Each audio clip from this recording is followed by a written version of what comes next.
Even the best AI models get answers wrong. And the scary part? It sounds confident. This happens in real-world AI systems. And that's why LLMs are never used alone. This is where RAG comes in. RAG means Retrieval-Augmented Generation. Before answering, the system retrieves information. LLMs don't fetch facts by themselves.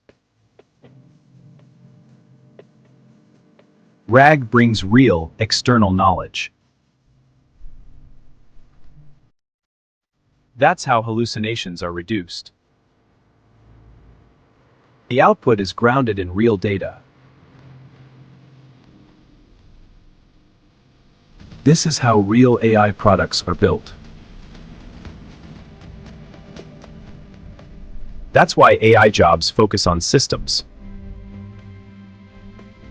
It's not just about prompts or models. LLMs generate, RAG grounds. This is the foundation for agentic AI.